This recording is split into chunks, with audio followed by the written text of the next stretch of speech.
Hardhome sits on the tip of the peninsula, Starld's Point, and is on a sheltered bay with a natural harbor that has deep enough water to support even the biggest ships in Westeros. The water is full of fish, and there are colonies of seals and sea cows. Located nearby is plenty of wood and stone, and above the settlement is a great cliff that is pocked with caves. Because of the location and resources, many years ago, Hardhome became a settlement for the wildlings, and over the years it would continue to grow as more free folk were attracted to the area. Over 600 years before the beginning of the books, exact time not known, an attempt to understand wildling culture was made by one Maester Willis, who was likely sent by the Citadel, who themselves wanted more information on the free folk. Maester Willis journeyed to Hardhome on a Pentoshi trader and wrote about his experiences, titling his work Hardhome, an account of 3 years spent beyond the wall among savages, raiders, and woods witches. To help in writing about the customs of the wildlings, Willis established himself as a healer and counselor at Hardhome, so he could constantly interact with them and learn about their culture. While conducting his research, he was protected by Gorm the Wolf, one of 4 chiefs that shared control of Hardhome. But a few years later, Gorm was murdered in a drunken brawl, leaving the Maester in mortal danger. Why exactly he was in mortal danger, or why he hadn't earned enough of a good reputation, being their healer and counselor, to be accepted without Gorm's presence, is a mystery. But it was too dangerous to stay, and the Maester had no choice but to return to Old Town. Once safe in Old Town, he wrote down everything he had experienced at Hardhome, but a year after he was done writing, he vanished. He was last seen at the docks, looking for a ship that would take him to Eastwatch by the Sea. It is believed he was attempting to get back to Hardhome. However, what truly happened to him is yet to be discovered. Roughly 600 years before modern Westeros, Hardhome was halfway towards becoming the only true town north of the Wall, and was brimming with activity. Then one night, it was as if hell had swallowed it.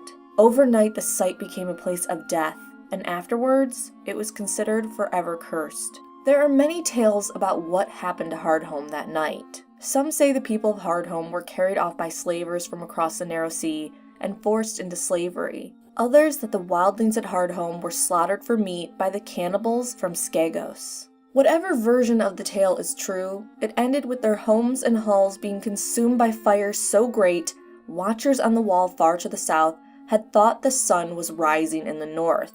Following that night of utter destruction, ash came down on the haunted forest and shivering sea for almost half a year. Any traders that dared to go to Hardhome reported seeing a nightmare level of devastation where the settlement had stood. All that was left were charred trees, burned bones, and waters full of swollen corpses. After this event, the only shelter left for those that dared to go to the destroyed place were the caves and the great cliff above the settlement. But even strange stories are told about these caves. One ship from the Night's Watch that was sent to investigate reports screams echoing down from the cliffs above Hardhome, where no living person could be found. Because the screams were described as blood-chilling shrieks, the caverns earned the nickname the Screaming Caves. Modern Westeros, 6 centuries later, still shuns the town and believes it is haunted and cursed. The Night's Watch, including Benjen Stark, share this belief. Because Hardhome has been abandoned for so many centuries, Mother Nature has reclaimed it as her own, and the ruins of Hardhome are overgrown. Rangers of the Night's Watch state the ruins are haunted by ghouls, demons, and burning ghosts with an appetite for blood. Next, Hardhome in the books. Warning, book spoilers, but nothing that would spoil future Game of Thrones episodes. In A Dance with Dragons, we learn over 6,000 wildlings that fled the battle where Mance Rayder attempted to get south of the Wall, followed a woman named Mother Mole to Hardhome to pray and await salvation from across the sea. The wildlings believe Mother Mole was leading them to safety, as she claimed to have had a vision of a fleet of ships arriving to carry the free folk to safety across the Narrow Sea. When the men of the Night's Watch learn of where the wildlings went, they are shocked, as it is well known it wasn't a great place to be. Jon Snow, believing the wildlings will die of cold and starvation, which will then give more bodies to the other's army, sends 11 ships to help them, much to the anger of some of his black brothers. Unfortunately, slavers get to Hardhome before Jon Snow's ships do. Arya learns that 2 pirate ships from Lys, Goodheart and Elephant, were driven north by a storm and dropped anchor off of Hardhome to make repairs. While they did so, they saw the wildlings. As there were thousands of them, they told the wildlings they didn't have room for all of them, and that they would take just the women and children. Starving, like Jon Snow said they would, they let their wives and daughters go. But as soon as the ships were out to sea, the slavers made them go below and roped them together. They meant to sell them in lists, but another storm came through and they were separated. The Good Heart was damaged and had to stop at Bravos, where selling slaves is forbidden. The Elephant made it to lists with the wildlings from Hardhome. Thousands of more wildlings are still at Hardhome, waiting for rescue, and it is believed the slave ships want to go back for them. After that unfortunate event, the ships Jon sent to rescue the wildlings, led by Cotter Pike, finally arrive at Hardhome.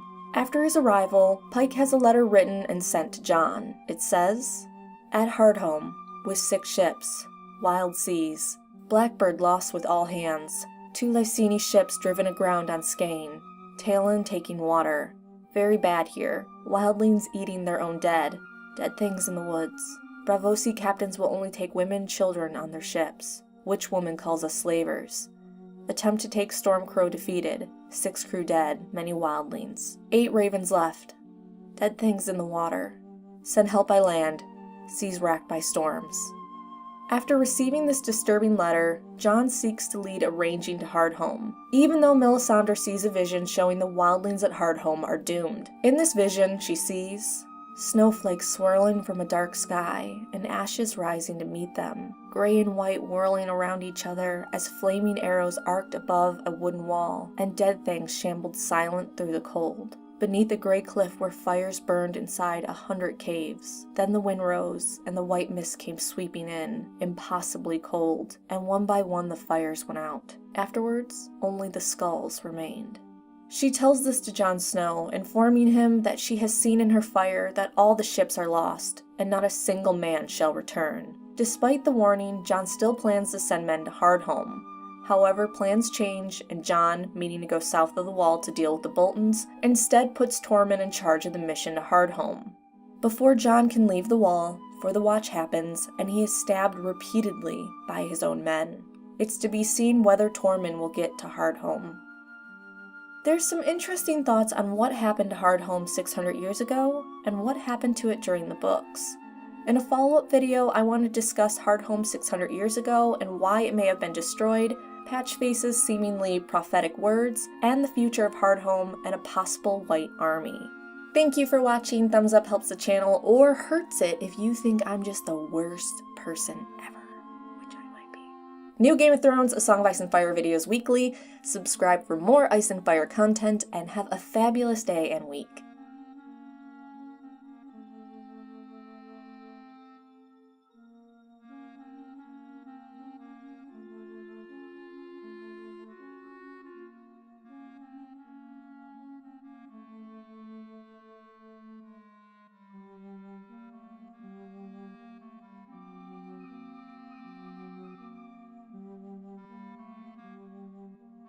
Afterwards, it was considered forever cursed. This place